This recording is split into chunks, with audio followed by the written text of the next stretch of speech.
Buenas tardes a todos. Muchas gracias por la invitación para poder estar hoy aquí. Quiero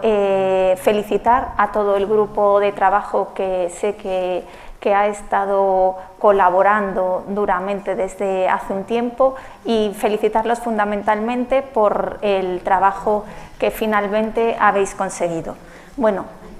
ya para acabar, mi parte va a comentar cuál es la función del 061 en este código. Entonces, desde la Fundación, nosotros vamos a participar para conseguir que lo que se había comentado desde el principio, lograr un diagnóstico precoz y un tratamiento precoz con la finalidad de disminuir la morbimortalidad de los pacientes que sufren un cuadro de anafilaxia. Entonces, desde el 061 el código se puede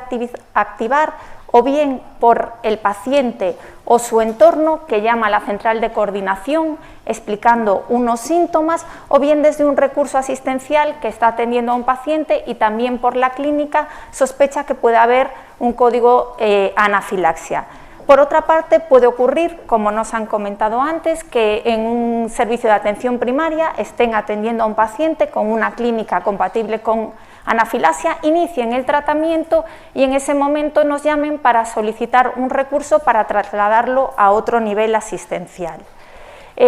Como os decía, desde la central de coordinación, que como conocéis es única en Galicia, está en Aestrada, por los síntomas y por el antecedente de exposición a un alergeno, pueden sospechar que el paciente esté con un código sufriendo una anafilaxia. Entonces, la función de la central de coordinación, será en primer lugar elegir el recurso más apropiado para su traslado a un nivel asistencial superior, en función, vamos a ver después más adelante, de la gravedad del cuadro, de los recursos disponibles, y por otra parte tiene una función esencial que es el dar un consejo médico telefónico. En la central trabaja personal sanitario, que son los que van a acompañar a la gente que esté con este paciente, de manera que si es el médico de atención primaria, van a recordar, si todavía no ha puesto la adrenalina intramuscular, la necesidad de tratar esta anafilaxia, y por otra parte, que me parece lo más relevante, en aquellos pacientes que ya están diagnosticados o que tienen el autoinyector, en ese momento van a recordar, porque seguro que se lo han explicado en el momento en el que le han prescrito la adrenalina, les van a recordar cómo utilizarla y también acompañar, porque generalmente si no es alguien sanitario, en muchas ocasiones pues supone un respeto. Entonces se va a conseguir la administración del tratamiento que ha demostrado eficaz en un tiempo más corto. Como os decía, por otra parte, se va a activar el recurso dependiendo del estado del paciente, de la disponibilidad de los recursos y de la localización en la que esté el paciente. Se va a avisar a los servicios de urgencias, diciendo el tiempo estimado de llegada, la clínica que tiene el paciente en ese momento, para que ellos ya se puedan ir preparando y anticipando todo lo que necesiten para el tratamiento. Y eso sería la activación del código desde el 061. Estuve revisando, aunque no tenemos como tal el código anafilaxia, sí en los datos que tenemos, sí figura cuando un médico de atención primaria avisa al 061 diciendo que tiene a un paciente con un shock anafiláctico, que era como lo teníamos nosotros en ese momento. Y lo que veis en los últimos años, desde el 2015 al 2020, hay un incremento en el número de pacientes que se han solicitado recursos para trasladar a los hospitales desde atención primaria. Empieza alrededor de unos 90 casos y llega hasta casi los 140. En estos, la mayoría de los pacientes son son hombres, un 68% viene siendo, el resto son mujeres con una mediana de edad de 51 años, pero hay pacientes desde 0 hasta 97 años. Con eso quiero decir que coge a un ámbito, a un rango de población muy extenso, que cualquiera puede tener este cuadro. Después, la activación en los dos últimos años,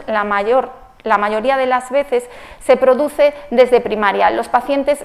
acuden a primaria y es primaria quien nos llama para decirnos que tiene un paciente con una clínica compatible con una anafilaxia. Siendo las veces que el entorno de paciente activa la central, muchas menos veces. Como veis ahí, en el año 2020 solo en 18 casos figuraba codificado por nuestros sanitarios como shock anafiláctico y en el año 2019 25 casos. De estos casos, que son los que he podido ver las historias, porque de los otros sí que no tenemos registrado cuando se pone medicación o cuando no se pone, podéis ver ahí que en el año 2019 alrededor de 11 pacientes se les había administrado la adrenalina cuando se llamó al 061 y 4 casos se habían puesto ya ellos la adrenalina, ellos o su entorno, era con el autoinyector de adrenalina, por lo que figuraba ahí. Y en el año 2019 eran alrededor de 18 casos que tenían puestos la adrenalina, de los 25, más o menos entre un 61 y 68% en los dos casos, y también había un porcentaje elevado, bueno, que se había puesto se habían inyectado la adrenalina. Con esto me gustaría resaltar la importancia que comentaron tanto Carlos como Ángel en sus intervenciones anteriores de que el paciente, una vez que sufre una anafilaxia, que se ha activado el código anafilaxia, la necesidad de que se prescriba la adrenalina autoinyectable, porque sí que hace que se acorte el tratamiento de esta patología. Y por mi parte, nada más, solo ya para acabar, había dejado esta diapositiva en blanco para las conclusiones, que a mí lo que concluiría yo es en recordar lo que hemos dicho todos los que hemos participado, que se trata de una patología tiempo dependiente, por lo tanto el tiempo es fundamental, tanto a la hora de diagnosticar, que es una sospecha clínica, no necesitamos otra cosa, y a la hora de iniciar el tratamiento, que el que hemos visto es la adrenalina intramuscular. Y por otra parte, la necesidad de una coordinación de todos los niveles asistenciales para que estos pacientes estén diagnosticados y tratados. Nada más.